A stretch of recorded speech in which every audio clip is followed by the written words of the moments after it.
Hey everybody, welcome to episode 22. The last video I made, the one on MTV, that was episode 121. I recorded episode 120, but I don't know if I wanted to post it. It just seemed like it was just a lot, way too much, just bitching and complaining, more so than I normally do. So I kind of scratched that one. Right, I still have it, but I probably won't post it. I'm going to post the MTV one as episode 120. So this one technically is episode 121. That's probably what I'll number it. So if you watch the other one and you go, well, why is he saying 121? It's supposed to be it says 120. That's the reason. So just putting that out there. So in this video, again, this is one of those videos that nobody's going to watch. Trust me. This is going way off into the weeds, I think, on this one. But this is something that just I think about. I still think about it. I was thinking about it today while I was working, so I wanted to make a video about it. And I went online and I grabbed a few images just to show you. And I got a couple of websites pulled up that I'll show you. So there is people obviously out there that are making databases and cataloging this stuff. But I kind of want to give you like my kind of experience with computers. I know they're commonplace now. I mean, I'm sitting here right in front of one and we're talking one. But, for the first 25 years of my life, because I got my first PC when I was 25, so, and I'm 50 now, so I've spent half my life with a computer and the first half without one, sort of. And I'll get to that. But, a lot of people did. I mean, 25 years ago, it was, 1997 or 96, somewhere like that. A lot of people, my age didn't have computers yet. And, some of them got them in the early 90s, got on Prodigy and AOL and all that stuff. I mean, that's what I got on was with AOL. I think in 96 or 97, I bought an IBM Aptiva, and it was expensive. It was like $2,500 at Circuit City. And that was $2,500 of 1996 money. So it tells you how much that computer was. And it was like, it probably wasn't the fastest at the time, but it was like buying whatever is the almost fastest today, right? So it shows you where things have come. I mean, this computer I'm on is an iBuyPower, and it's a gaming rig. I didn't necessarily buy it specifically to the game, but I bought it because gaming rigs can handle the stuff that I use pretty well. Because it takes a lot of memory to run a couple of programs that I use, especially the art applications. But I paid, on Black Friday in 2018 for this computer, I paid $800. So that kind of tells you, where, as far as computer prices. And like I said, I mean, what you could get for $2,500 in 1996 is just laughable by today's standards. I know anybody my age knows this. You've been through the same situation. But for me with computer, like I said, first 25 years of my computers. The thing is, I learned about computers, not extensively, but to a certain degree for a young kid. I learned about them in 1983. We're going back to It seemed like that was the year I learned everything. But when I was 10 years old. So in 1983, my teacher. What do you call it? This is coming out of the summer of 93, or sorry, the 83, and this is when we had the ColecoVision. And ColecoVision, and they also had the Atari, and I also would see when I went to like Camelot Records or JKB toy stores, or if we went to Kmart, I don't know if Kmart had them, but some of like the higher end, like ABC Warehouse, some of the other electronics places would have computers. Computers. They had the Atari computers. I don't know what the numbers were on them. I don't know what their names were called either. I never had one. I know people had one like in the 90s. I can't remember what it's called. But I saw that, and of course at the time, in 1983, also what came out was the Commodore VIC-20. And I saw that, and I told my dad, I said, my dad's like, I just spent all this money on this ColecoVision, you're gonna have to wait. We can't get that, now. And for the most part, I would say from like 1983 to 1985, most of my computer, my lust for computers was satiated with that Commodore, sorry, with the ColecoVision, because I just wanted to play games. I mean, I had these, just like, as a kid, I used to have all these aspirations of doing smart guy stuff, because I wasn't that smart. Like, I loved to read, but I couldn't read. I wanted to read books. Remember, all the fantasy novels, I'd see them by their covers, and that's why I wanted to, so I wanted to learn how to better read so I could read these fantasy novels, which kind of didn't happen until I got later in life. And same thing with like the computer. It's like, oh, I want a computer. I'm going to do things. I'm going to, do computer things. You can watching Star Trek or watching, old computers. Let's check the computer. It's just like, wow, these computers are amazing. I want to learn how to use a computer. I want to do computer stuff. And the thing, incidentally, the neighbor down the street, my He-Man buddy, the one where I was talking about with the Tila thing, and when Masters Universe came out, he was, and he still is, I'm assuming, unless he's retired. He's probably retired, because he's got to be up there in age.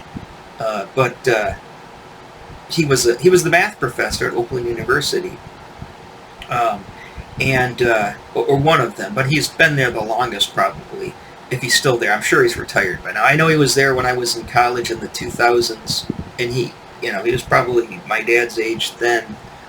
So, he was probably 65 in like 2005, so, or you'd say 2003, 65. So what would he be? Or 60? Yeah, he'd be like 80 now. I think he's either passed away or he's retired. But anyways, he was the math professor, so he had a computer. He had an Apple IIe, and you know how expensive those were back in the day. I mean, an Apple IIe was probably $2,500 in 1983. Could you imagine what that translates to today's money? It's like 10 grand, And so he had one of those, and I don't know if I'm assuming he purchased it, and this is why it's probably a good thing I didn't have a computer at the time, because I went into he had like a special, like in the basement where we used to play and draw and do all that stuff. It had like, obviously there's a laundry room. He had another room, which is kind of his office down in the basement, a desk and the computer and file cabinets and stuff and books on the wall. He's a math professor, so he's pretty heavily into math.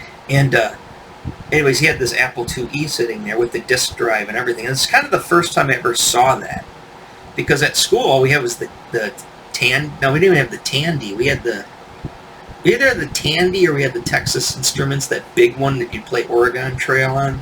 And that was not even in the media center. That was like in a special little room to the side of the media center. When media center being their library. And we'd go down there to play Oregon Trail or to do math. It's like, oh, go down and practice your fractions, or go down there and practice whatever. Me.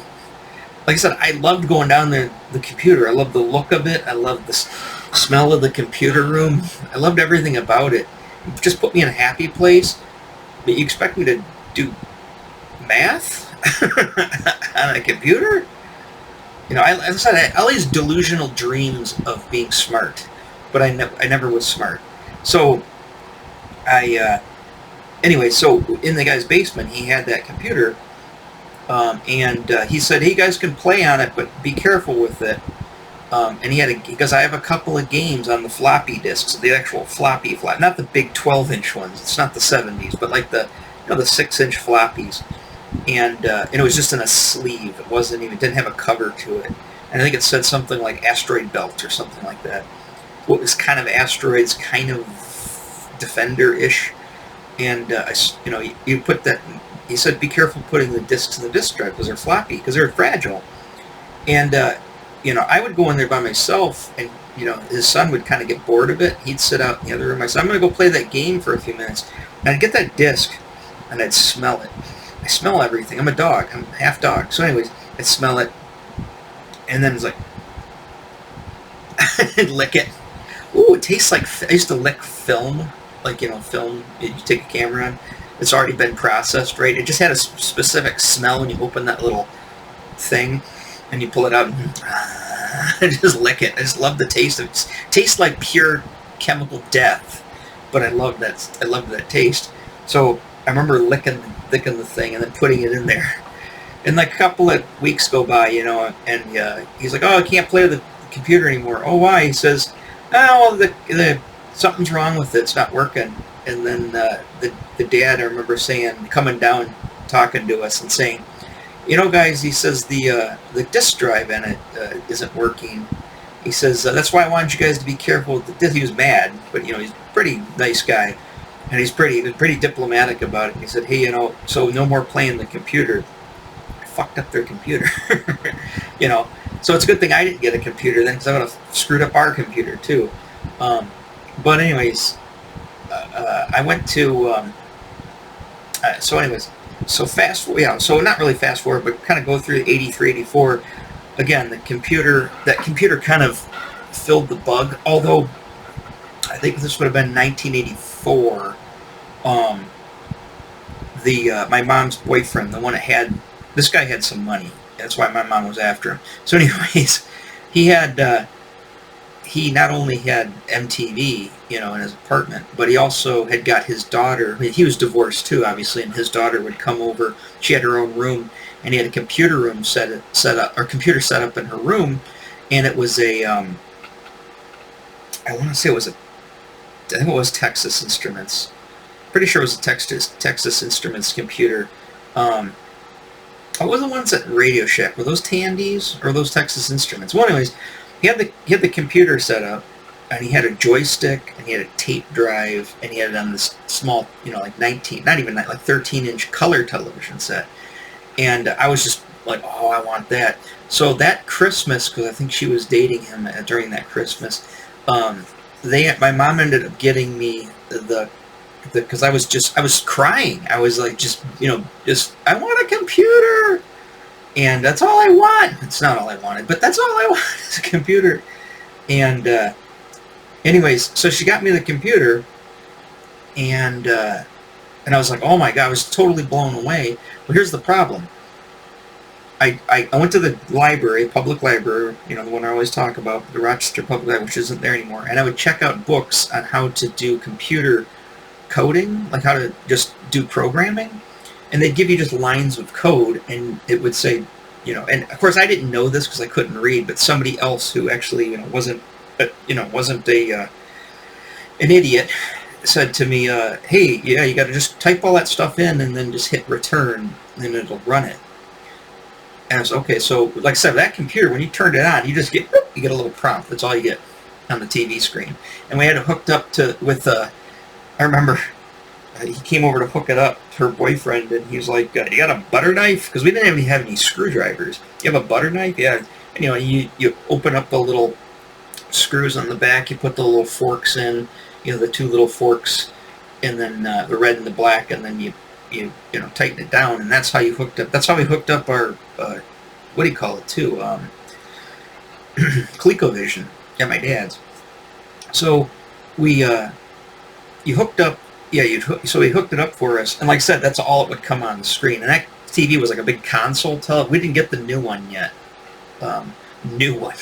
We got the big console one, which was kind of like just this big hunk of furniture, and it didn't take to the computer very well. And so anyways, I would go through and so I just started copying lines of code, and it hit return. Nothing would happen. It would get syntax error, line blah blah blah.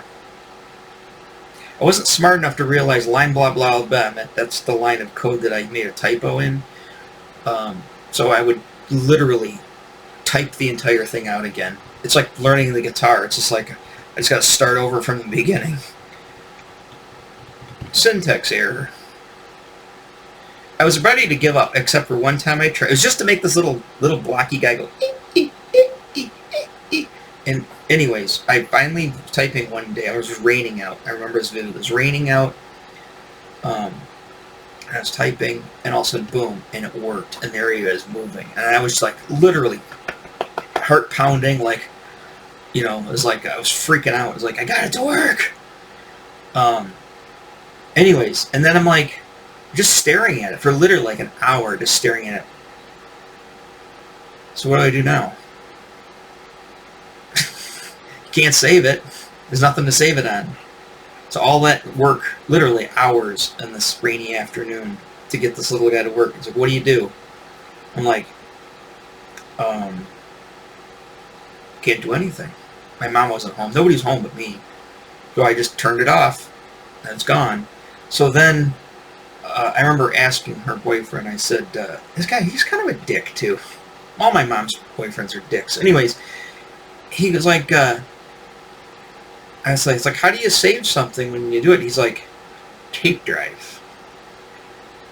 As he's smoking a cigarette. Yeah, I just didn't like this guy. Anyways, he's like, tape drive. And I'm like, okay. Mom, we need a tape drive. And she's like, well, I don't know how much they are. So little did I know that the reason, and even the reason he got this computer for his daughter, was the Texas Instruments computer, which I haven't looked it up to see a picture of it, but it was like on like clearance sale, like KB Toy Store, because it's a piece of junk.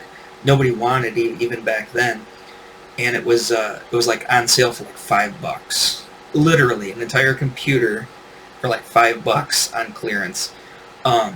However, you could go to the nicer stores and you could buy the tape drive, an actual cassette tape drive. You could buy it, and it was like $180 of 1984 money, right? My mom's like, well, we can't afford that. I'm like, I find it was a scam. It's, obviously that same tape drive was kind of like a Universal Texas Instruments tape drive, so you could use it on other models, which were actually selling at the time. That's just my speculation. I'm assuming that's how it is. It's not like I knew then. Yeah, so it's just like and so he had one because he had money, right? He bought the computer cheap, and then he bought all the peripherals, which ended up adding up. And he actually, we found out it wasn't even a color television set he had. He actually had a 13-inch color monitor, and I didn't even know what that was back then. So, anyways, that was my whole computer. My mom just can't afford it. I told my dad about it. My dad's like, hey, it's too expensive. Well, don't they have a computer at school you can use? No. He's like, huh. It's funny. It's just like I wanted to learn how to use a computer too. I thought maybe it would make me smarter too. But little did I know that fast forward, to 50 years old, and I'm making money on a computer, right? I'm not necessarily coding or not necessarily doing that, but I'm using it, obviously, like a lot of us are, to make money, whether it's making YouTube videos, whether it's recording music, whether it's making some kind of content, to sell to people. It's mind-boggling to what to think if I actually had a real computer back then and stuck with it, what my potential was I could have done by today's standards. But I'm sure I'm not alone. I'm sure there's a lot of kids, especially poor kids like me, that kind of went through this whole thing. And it was funny. It just seemed that most of the kids that had money, that had parents that could afford computers, not all of them, because some of them obviously, turned careers out of it. But a few that I know had really nice computers that I would have just died to have.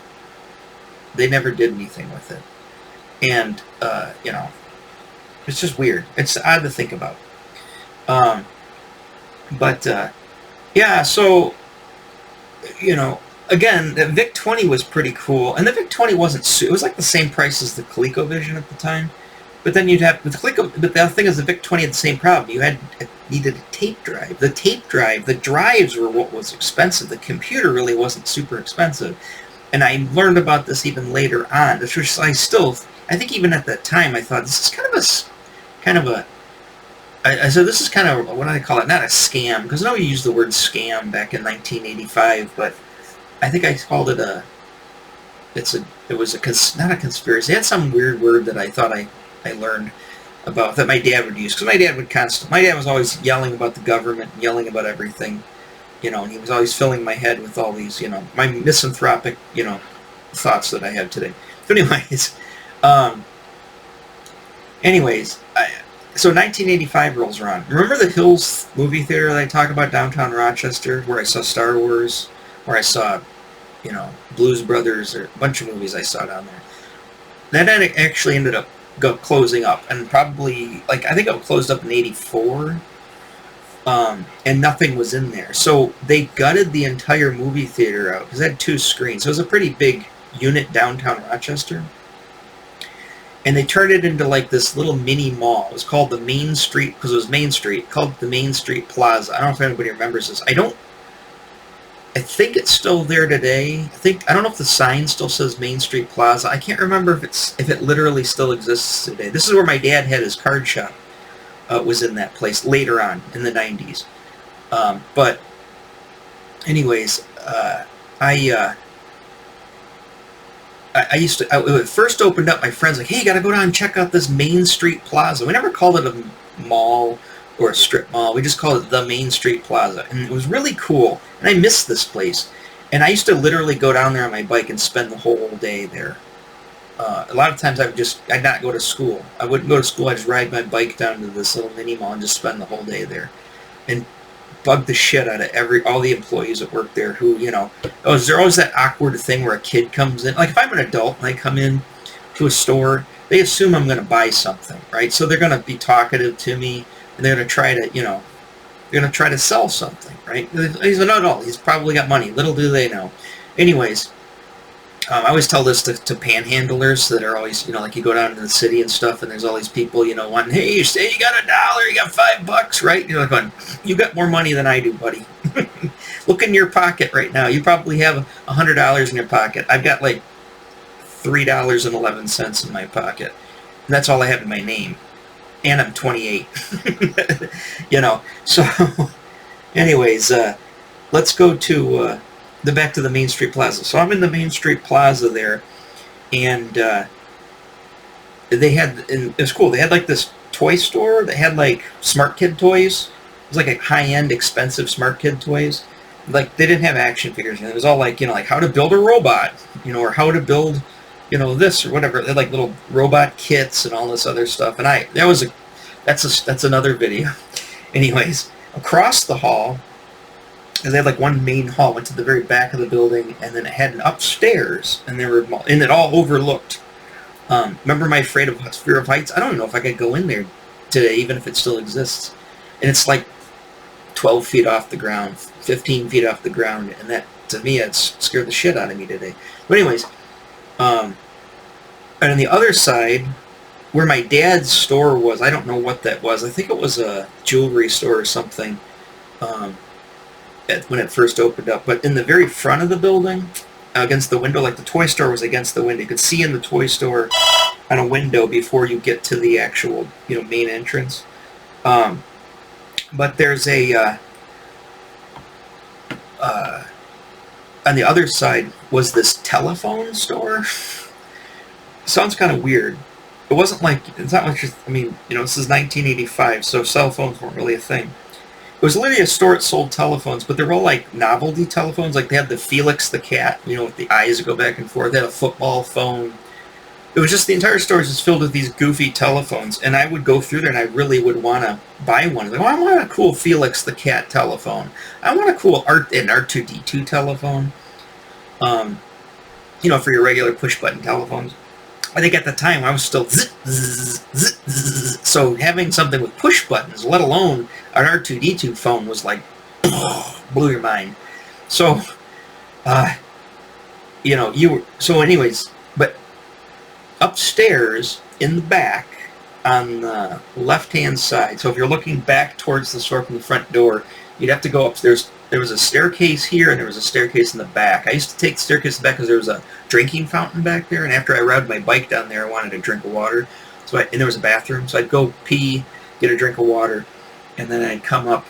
The other thing that was nice is this is weird. This is a weird thing, and I don't know if anybody can relate to.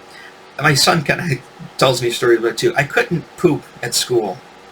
I was scared to death to use the bathroom at school, but I felt very comfortable in this building because there's nobody there except for, it's the middle of the day on like a weekday. So, and I think like some of the employees, I think they had their own bathrooms in their stores. I know my dad had a bathroom in the back of the storeroom in his store. So you could go and you could poop, and it was a brand new bathroom. The brand new bathroom smell, and you could go poop in peace and not worry about anything. So I used to actually like going down there just to go poop. And the toilet in my mom's creepy apartment thing she had was also terrifying too. So it was actually, I liked it. It was like I was in, like, I it's like weird. It's like you go to like these stores and stuff. It's like, wow, I'm living in like a TV, or on TV with like futuristic. I live in like new, nice places. Um, so I'd go upstairs and, like I said, go to the bathroom there, and I said spend all day here. So I'd use the bathroom quite a bit. And you didn't need to get pop or anything. Just go drink water when you're thirsty, and then eventually I get hungry, and then I'd leave. Um, but I'd go up there into that. It was a software store, and it just sold software. They didn't sell any computers, and they had a computer set up to demo, but there was a lady in there. Oh yeah, back to the employee. Speaking of the lady, when you're an adult, you go into a store, they try to sell you something, right? And if you're not busy, they kind of leave you alone. But they assume you're not going to, break anything or mess anything up. But when a kid goes into a store by himself, which doesn't seem to be that common nowadays, but when a 10-year-old kid, or at the time 12 years old, I was in 7th grade, when a 10-year-old kid goes into a store, and starts looking around, they're like, I don't want to kick the kid out of the store because I don't want to be an asshole. I don't want their parents coming back or calling up and telling my manager that I was mean to their kid, right? So they're kind of in like a catch-22, but at the same time they realize you have no money because you're a kid. So they're like, I'm not going to try to sell you anything. But they're usually bored, and like this woman obviously was very bored at this job. So she would spend time just telling me about stuff, right? And I kind of learned a lot of the stuff through her. And she was telling me, oh yeah, well, we don't sell the computers here, but you can go to Service Merchandise. Is probably the best place to get a computer. Now, we had gone to Service Merchandise, but it wasn't like a normal stop. And she said, yeah, Service Merchandise has the best prices on all these computers. She goes, you can get the Commodore, at the time, Commodore 64. I'm like, oh, what's a 64? She's like, well, they have the 120, the VIC-20. She goes, you can't really do anything with it. To play any of these games or any of these software, you need a Commodore 64 or a 128, which is coming out soon. So, he goes, or people use an Amiga or that Atari I'm telling you about. And they didn't really have any Apple. Because I asked her, I said, what about the Apple computers? And she goes, oh, we don't sell any of the Apple products. So it was just PC products at this place. And, so anyways, I said, well, how much is like a Commodore 64? She goes, you can usually get the computer for about $100. She goes, but you got to buy the drive. And I'm like, oh, I know all about this. She says, yeah, the drives can be pricey. She goes, probably to get a complete computer that you would need if you have something to hook it up to, like a television. She goes, you're looking at about $300. And I'm like, $300 in 1985 is a lot of money. So I'm like, that's like having... Today, it's like my son saying, hey, Dad, can I have, whatever. It was $1,200? I don't have $1,200. So anyways, I'm there, and I'm going upstairs. I go upstairs there, and I'm looking at all these things. But the thing is, the games were just fascinating to me. I loved looking at the covers. And this is, like I said, this is before the internet. This is before, like, you could, even this is, they had, the ColecoVision games and stuff like that at the toy stores and stuff, but they didn't have just like an entire store with an entire wall, not just the main wall. I walked in, I think there was a window behind her, she had a register, she had the computer set up, and I think the other wall on the other side, and then she had like her door to the back room. And anyways, so 2 walls out of the 4 walls were just filled with she just put the boxes out there. The games actually weren't in it, because when you wanted to buy the game, she would go get the game, because they kept the game so nobody'd steal them in the back, and then she didn't come out and give you that in the box. So all the boxes were open, and they had all the games out there. And when you flip the game over, it would show you, some of the screens from the back, which was always disappointing, because when you turn the box over, you're like, well, I don't even know what I'm looking at here. But the cover was, I'll show you. The covers are just so badass. Like crazy, like fantasy paintings, a lot of regurgitated book, like fantasy novel covers, a lot of Boris Vallejo, a lot of Frank Frazetta, then they had a lot of like, just crazy looking covers to these games. And then you flip it over, you're like, well, that's not really that exciting. The ColecoVision we had better graphics than a lot of these games. So but I wanted it. I was, like I said, I was obsessed about getting this stuff, and then and it quickly, not quickly, but it took probably to like 1986 for it to kind of fizzle out. Because I wasn't gonna get it, which is weird because of all the shit that my parents bought me. This is like, oh, so my dad with like toys and all that stuff and everything. If I would have just waited and just not had him spend a ton of money, he probably could have afforded it. But you think also that my parents would, just my dad would have told me that? You know what I mean? It's like I didn't have a lot of guidance as a kid to think to yourself, hey, son, you want this big ticket item. How about let's not buy all this other little stuff, and then maybe in like 6 months, so you got to wait 6 months of not buying anything, no toys, no action figures, no comic books, no model cars, nothing. And again, this was 1985. This is the same summer that I was telling you about with the radio control car fiasco, which was about the same price, almost, if not the same price, as getting one of these computers. Although remember, I got the used one. And again, could have probably found used computers, although it just, all the options, all the things that you could do back then, you just, it was hard to do. And like I said, my parents didn't know anything about it, and all they thought to themselves, this is just going to cost me money that they didn't have. So, it basically just became, a young boy with broken dreams, and then, of course, then you'd see kids at school and stuff, with rich parents. And, like I said, I was at the time, I was going to West Junior High, and that was the rich side of town. And I remember I was in the Boy Scouts at the time, and there was some older kids, and they had a dad who was an engineer at Chrysler. It's another smart guy, with money. And I used to go over to their house, and they just got a Commodore 128, and they had a few of the games that I was talking about. And so I'd play them in their basement, and I didn't screw up their computer because they're pretty vigilant about it. They're older too. Joel was a year older than me, 2 years older. He was in 9th grade when I was in 7th grade, and his brother Matt was already in high school. They were also in the Boy Scouts with me. So the Johnsons, real cool family, really nice dad, real cool dad too. I don't remember seeing the mom that much. But anyways, he had a big beer can collection in the basement on the wall, which is kind of weird. But anyways, they had this computer, and I go over there, and they were really nice. I mean, they'd show me how to use it and everything like that, and and it's just like, so I kind of got a taste of it with them, but I wanted my own. But at the same time, I realized it's kind of difficult to use a computer. I learned with the fiasco with the programming thing in the book, and then just even loading up a game on the 128 took, like, it wasn't like ColecoVision where you just pop the game in, hit the on button, and then it would take you to the menu screen.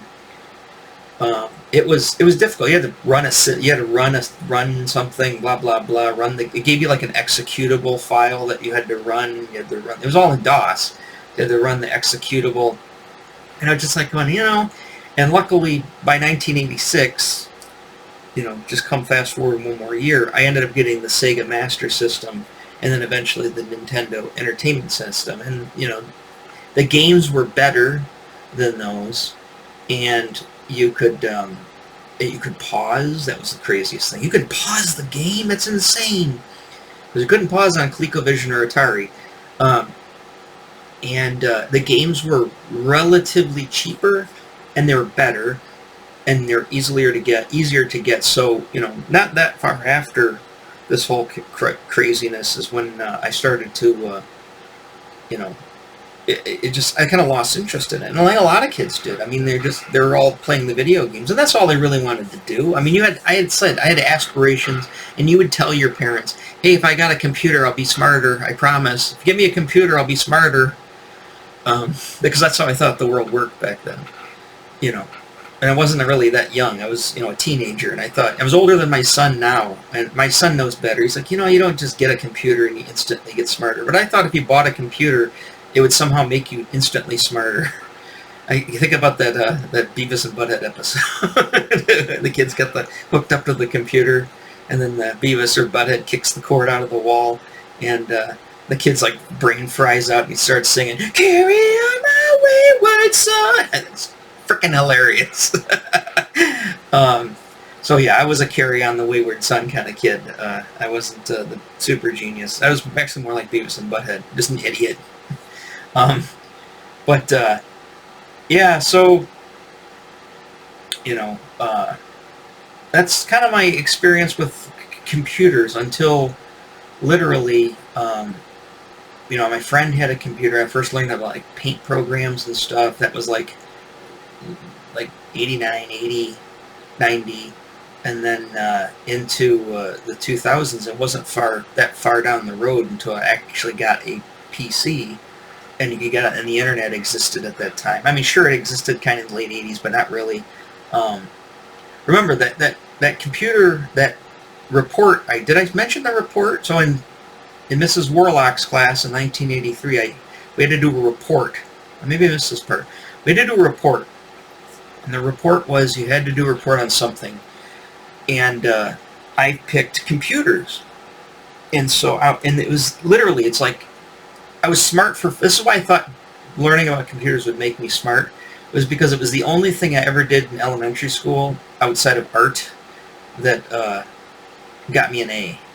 That people were like, "Oh wow, that was a great job." Everybody it was like I was like a rock star for like 5 minutes because I actually looked smart once, and the reason why was because my sister, who this would have been, she was just freshman at University of Michigan.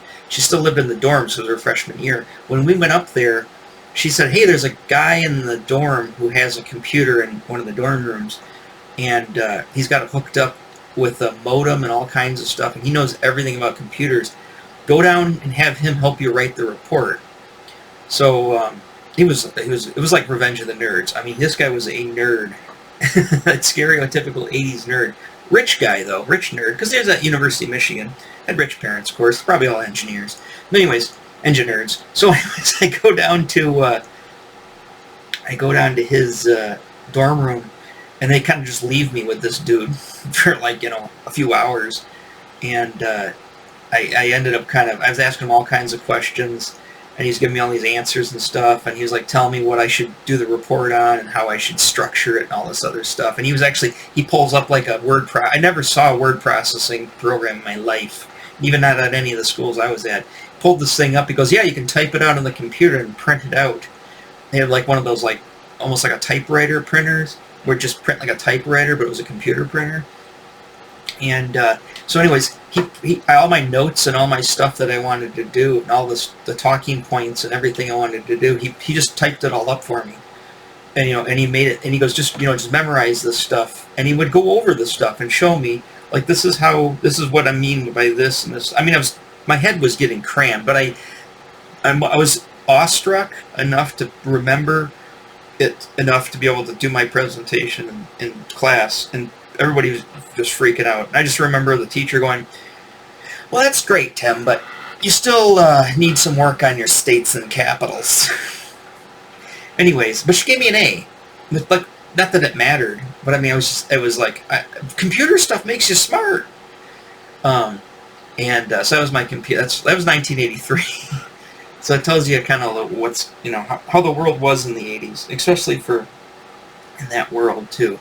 So I really burnt through a lot of time on this one, so let me switch over here, and I'm just going to show you a couple of things just so you know what I'm talking about in case you don't know. Now, that's a Commodore VIC-20.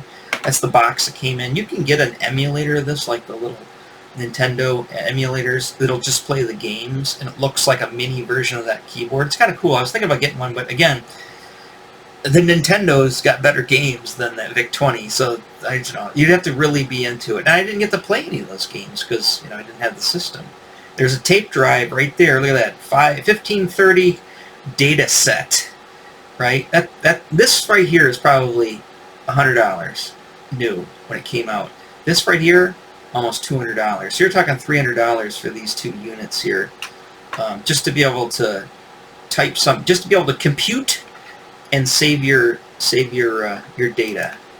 Oh yeah, so that's the Commodore 64, just more of a sleeker version of it. But it had the same situation. You needed the tape drive. Oh, here we go. So, and then they started to come up. Well, there's the Commodore 128. I think that's the one right here too. Um, but I know that the Johnsons had a disk drive, but I thought there was a disk drive on the side of it. Maybe it was a later model where the disk drive on the side of it. But yeah, you can see that's the disk drive. I don't know what that is in the back. Maybe another disk drive. Oh, that's the monitor. Oh, it's the monitor box. Yeah. So yeah, monitor, a disk drive, and a computer. I mean, this right here, 128. I think this came out in 1985, or towards the end. It might have been early part of '86. This whole package right here, I would say this thing was probably $100. These things, like I said, the computers weren't that expensive. It's this stuff that was expensive. That was probably the price of a high-end television at the time. So you could probably get a color television, like a 19-inch color television. Not 19, that's like a 13-inch. Like a 13-inch color TV on back then for like $200. So you know this was like $300. You know this massive drive here, this has got to be $250, $300. You're looking at an easy $500 package here, if not more. You know, the Johnsons could afford it. We couldn't. But that's just a 64 of some of the games. You can barely see that. Picture's too small. That also looks like a 120. That's a 128. Again, oh, sorry, yeah. So here's the thing. That's a tape drive, right? Tape drives are almost $200. So when people started to get disk drives, you could only imagine how much I, screwed up the Shakaman's family computer when I screwed up their disk drive. You know, it was crazy expensive. But yeah, that's a disk drive. That's got to be $300 back then.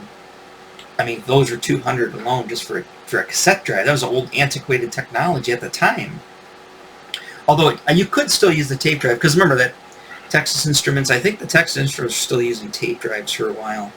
Hell, I had a Korg Poly 800 synthesizer that used a tape. All the sounds, all the program patches and stuff on it were saved on a tape. You had to hook up a tape drive to the synthesizer if you lost the sounds, or to program the synthesizer. I never had to do that, because when I got it used from somebody who had already programmed it. I didn't have to do it, but they gave me the tape and said, hey, if you ever lose the sounds, here's the tape. Which is funny, because my friend in the 90s had bought that synthesizer, but he didn't have the tape, and I didn't have mine at the time. So he was like, oh, I wish I had that tape. I need to fix the sounds on it. But I remember that game. It was at Shanghai. I remember this game. I remember the box. So that's an Amiga. Okay, so if you were really rich, that's it. Is it made by? Yeah, it is made. That's right. It is a Commodore computer.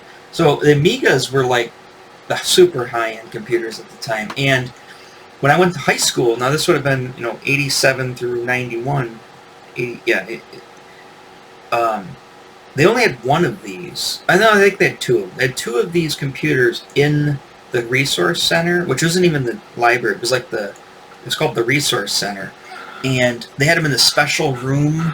And only so many kids could go on it, and they had like a program running that would give you like a test to see like what your aptitude would be in life to go as a career. And it was the Amiga, and I thought that was crazy. Also, they had an Amiga down at a public access TV station where I was also in high school taking classes and doing public access stuff. That was how they did all the graphics that you would send over to the editing suite to do all the graphics, was through this Amiga.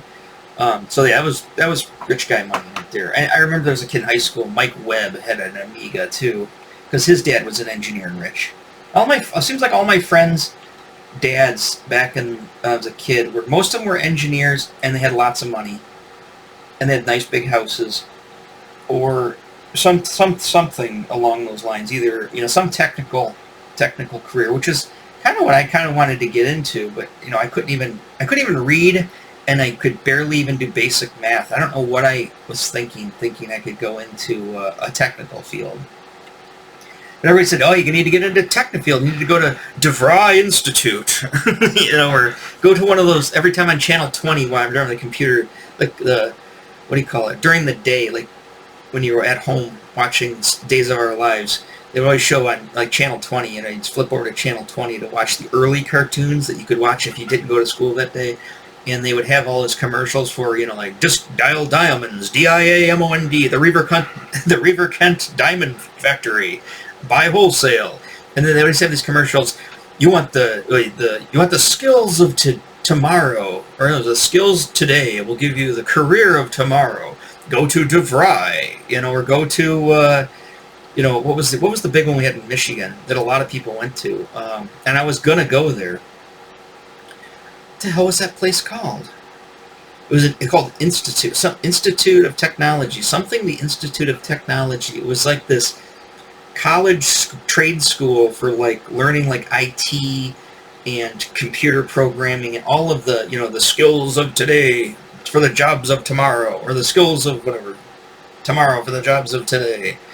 The commercial would always tell you, what the hell was the name of that school? If you can remember that school and you're from Michigan, what the hell was it called? Oh, it's going to drive me nuts now. Something Institute of Technology. Maybe it was the Detroit Institute of Technology? I think it's because it was in Detroit. It's just called the Detroit Institute of Technology, I think. I'll have to look it up. I can't remember. I was going to go there in high school. It's funny because the teacher, remember I was in special education, like basic remedial math. And I remember the lady came out from the school, as they'd send this, out to, this kid wants to, and she, goes to this trailer park, and there's a single mother with her dumb son, and she's like, oh, well, you need to have this certain math. I'm like, oh, I've never even taken it. I mean, I'm about to graduate high school. I never even had algebra. She's like, yeah. She's like looking at her watch thinking like, how the hell do I get out of here? It's like, this kid is never going to be able to get accepted into this, Institute of Technology. But my mom didn't know, because my mom never paid attention to anything. She was just like, oh, well, it's expensive. It's like $12,000 a year to go here. And then she showed me like the curriculum, like requirements and stuff like that. It's like, calculus, calculus 4, all this stuff. I'm just like, well, yeah, I've never even had, I don't really know what, even at the time, didn't even know what algebra was. And I couldn't read. So it's just like, it's hilarious. If it wasn't so hilarious, I would be depressed about it. But I just find it so freaking funny that I won't bust down into tears. So, yeah. So that was my computer. Experience as a kid. And then fast forward now, and I'm barely making enough money to keep the lights on. Working on a computer. So kids, I keep telling my son. I said, you gotta learn. You gotta. My son's amazing, and he already does algebra. He's a very smart kid. So he's the exact opposite of me. So now I need to, live vicariously through my son, his career. Hopefully he does great things, and I'm sure he will, because he's pretty dang smart, which I wasn't. So anyways, let's end that on that note. Oh yeah, I was going to show you shoot. I don't want to keep this going on forever, but I wanted to show you real quick some of the game covers. Some of them were, but like 1942, Boot Camp. These are the games that were in that store. 1943, 1942, anything, World War II, like that totally got me excited. Or just jets in general, just got me super excited. Like Afterburner, I think, is on here. I saw Afterburner, it just blew me away.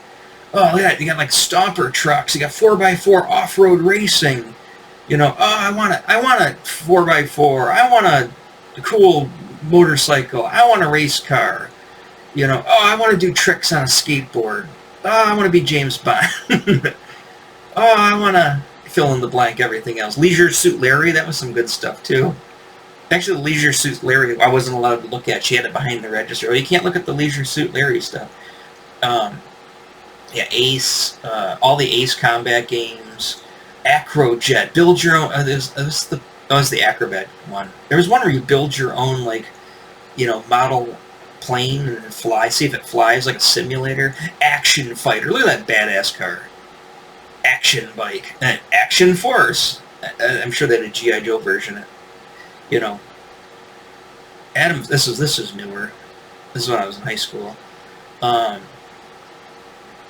There's the Afterburner. That's Sega. That's a little later on, but I remember I think Afterburner was out in '85. Airwolf, Obviously, this stuff is all very pro dude. Even they had some kind of kid games. Everything was all, blow shit up, like it is kind of now. Blow shit up, kill stuff, fly cool stuff, be cool. This is what fantasy is. This is what fantasy is. Like I said, I need to get into another video on how, my views on fantasy. But it's like this stuff is what young boys and 50-year-old dudes, this is what interests them. They want to. I want to be Top Gun. I want to fly a fighter jet, blow up, MiGs.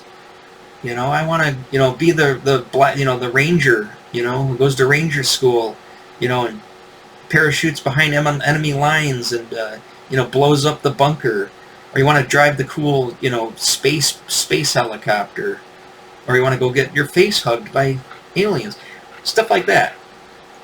Alien Storm, Alien Syndrome.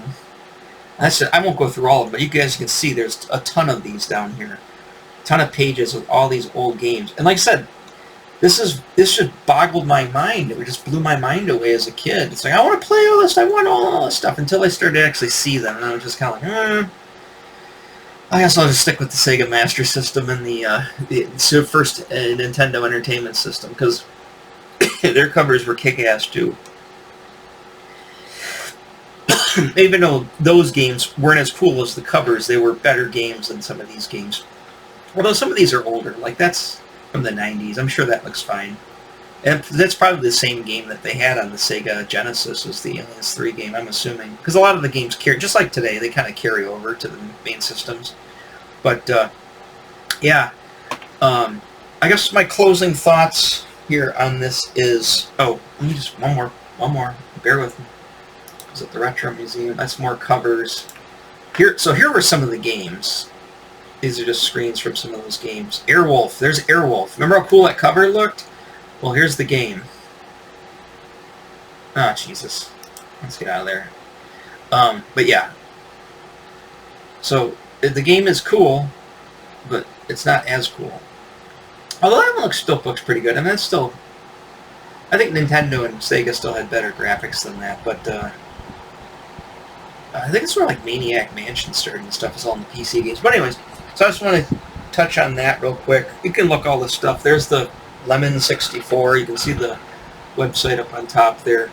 And then, of course, if you want to see the covers and stuff, just go over to coverbrowser.com and then go to covers, go to Commodore 64 games. I'm assuming they got covers for everything here.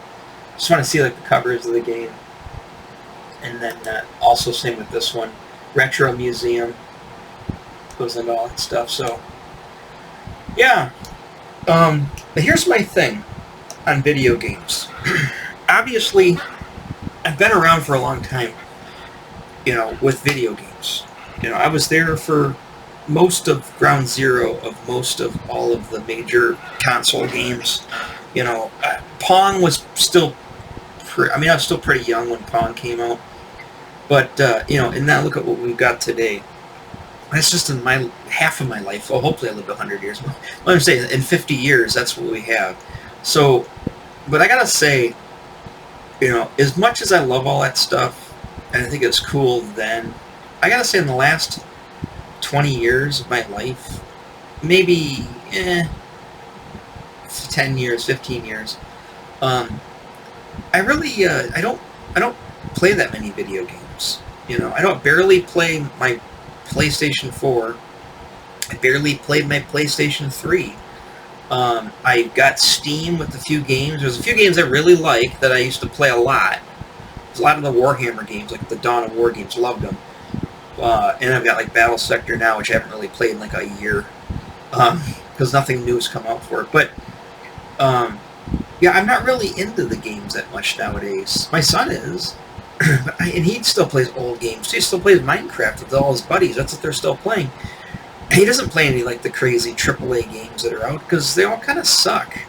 Yeah, it's like if I'm going to sit at the computer and blow 3 or 4 hours, it's like I've got shit to do. I need to work so I get paid, right? I can't blow all that time playing the games. And sure, maybe later, when I'm done working, I can sit around and play them, which I do occasionally, but it's not like a day. Like, I go in spurts. Like, 1 week, it's like every evening I'm playing a game for like a week. Then I just get bored of it. And then months go by and I don't play anything. And then maybe there's something new, or maybe a DLC for an old game comes out or something like that. And or my other buddy, online who plays with me on Discord, he's like, hey, blah blah blah. And then I might get excited. Like, Baldur's Gate 3, I still haven't played it yet because it's too expensive. I don't want to spend that kind of money on it. Wait for it to go on discount. And I've been watching I just been going on YouTube. I was going to make a video about this, but I guess it's kind of a goofy video. But I always go on YouTube, and there's someone who's played the game for like 15 hours, and like from start to finish. And I just been slowly, like for like an hour at a time, just been kind of watching the game. Watching somebody else play it. It's like, there we go, I get to see all the cut screens, I get to know the story, I get to kind of immerse myself, and I don't have to do any of the work. Or I'll just sit there with the controller going, God damn it, I just died again. I get all mad, right? I let somebody else do all that frustration, and I'll sit there and just watch them and go, oh. It's kind of like when first Nintendo came out. I couldn't play frickin' Super Mario Brothers to save my life, but Jason Chafee, the kid down the street, he'd come over and he'd play the thing and just endlessly on like one life and never die. I got to live vicariously through him and just watch him play and beat everything. I could see the appeal of that. I could see why kids like to watch other people play the video game, because you take out all the frustration and you just watch the whole game through. So I've been doing that with Baldur's Gate 3. I just find it just as enjoyable as playing the game, and I don't have to learn how to play the game. So, there's that. Alright, I'll let you guys go now. I've almost talked an hour on this one. I know this is a weird video. It's probably going to get no views. Nobody cares about this stuff. I'm not talking about Kiss, so nobody's going to be checking it out. And I'm going to put boring, antiquated video game or computer equipment on the thumbnail, which make it even more boring, so nobody will watch it. But I still think about it to this day. I mean, I was working this morning. I just kept thinking about that store, those games, and those covers, and the whole computer thing. So what I do when I sit around for hours on end working is, as I rehash my entire life and think about all the regrets and all the mistakes that I've made in my entire life, and then get thoroughly depressed, and then go get something to eat. All right, but that's what's going on. So, oh, by the way, I know the mess behind me, which I didn't realize. Now that I look at the camera, Jesus, I got some work to do this evening. So I'm reorganizing all of my closets, which, as you can see in this tiny apartment, I don't have much closet space, but these are all the boxes or the unopened action figures that I have, or vehicles or playsets. And like that Grayskull box of theirs just filled with all of the boxes flattened down of all the stuff that's open. This is another reason why I don't really want to keep collecting action figures. I don't want to throw it away. I mean, obviously I've got, there's G.I. Joe guys in here that aren't even open, and I don't fight that back in there. Unopened G.I. Joe stuff, and I have nowhere to put it. I had it all up there, and I'm like thinking, oh well, you know what? I need to put like other things in here that I can get to. So I'm gonna go rework the closet in the dining room, which is about the same size as this closet, and see what I can, because I got some space in there. I'm going to try to put as much of these boxes in there to store them. So, yeah, this is why I'm broke. This is why I don't have really any money, is because of this, alcoholic addiction. My dad was an alcoholic. It's what killed him. And then you think of me, I'm his son, right? I don't really drink alcohol because I can't, just acid reflux and all that stuff. And I've never really been much into alcohol, but you can tell I definitely have an addictive personality. My son also has an addictive personality. How many guitars and guitar effects pedals does he want? It seems like there's no end to the shit. It just keeps going on. And this is a mental illness. Even though people who watch collect, they probably won't admit to themselves, but this is a mental illness. I don't care what anybody says. It's probably not going to kill me unless I do end up on the street. But it's not healthy. Collecting 9,000 guitars is not healthy. 9,000 effects pedal. Although I'm not really effects pedaling as much as my son is, but yeah, it's all an addiction. It's all like, it's all just to kind of satiate, to fill those empty holes in your life, because everything just seems to suck. So, whatever you can, fill your time up in a day, and or fill up your stuff with stuff. That's pretty much what it comes down to. So, again, that's why I'm trying to get away from that, because it's just it's too toxic. And again, I fill it. Now I got record collections. It's just like you fill it with one insanity to the next insanity. What I really need to get into is collecting money. Collecting money is cool. That's an addiction I should get into. For some reason I don't have an addiction to collecting money. I have addiction to spending money. So, if I could just somehow reverse the polarity, maybe I would be a happier person. Wouldn't be, ranting and bitching and moaning on my videos about Ace Frehley videos and stuff. But anyways, we'll wait till the next video that I'll bitch and moan about. So again, this is going to be technically video 121. I think it looks like it's 120, but again, subscribe. Help me get closer to monetization so I can feed more addiction. So anyways, it is what it is. So I'll catch you guys later. Bye bye.